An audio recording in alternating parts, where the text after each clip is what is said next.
今天我们就来好好聊聊道家的发展和那些特别厉害的重要人物。道家是在中国土生土长的哲学流派，从春秋战国时期开始，一直影响到现代，已经有2000多年的历史了。道家的发展过程中，出现了好多关键人物，他们对道家思想的形成、发展和传播起到了特别重要的作用。接下来，我们就一起看看这些人物和他们背后的故事。道家的起源得从老子说起。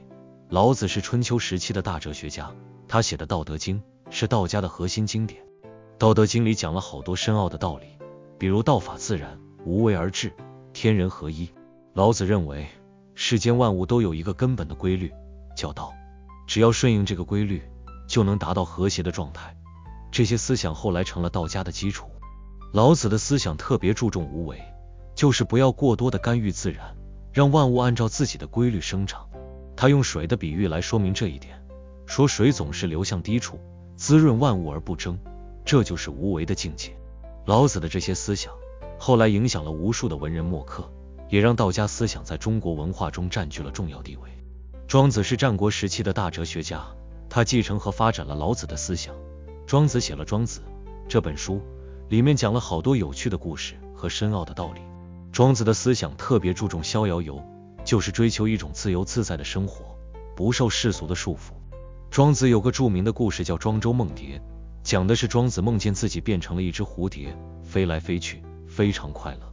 当他醒来后，却分不清到底是庄子变成了蝴蝶，还是蝴蝶变成了庄子。这个故事其实是在说，人和自然万物之间没有绝对的界限，人应该放下自我，融入自然。庄子的这些思想让道家哲学更加丰富和深邃。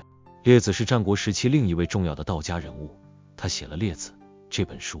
列子的思想特别注重气的概念，认为世间万物都是由气构成的，通过调节气，人可以达到身心的和谐。列子有个著名的故事叫愚公移山，讲的是愚公为了搬走门前的2座大山，坚持不懈地挖山，最终感动了天神。天神派来神力帮助他移走了大山。这个故事其实是在说，只要坚持不懈，没有什么是不可能的。列子的思想对后世影响很大，他的气的理论后来被道教吸收，成为道教修炼的重要理论基础。到了秦汉时期，道家思想有了新的发展，形成了黄老学派。黄老学派以黄帝和老子的思想为基础，特别注重无为而治的政治理念。他们认为，君主应该顺应自然规律，不要过多的干预百姓的生活，让百姓自由发展。这种思想对汉初的文景之治产生了重要影响，帮助汉朝恢复了经济和社会秩序。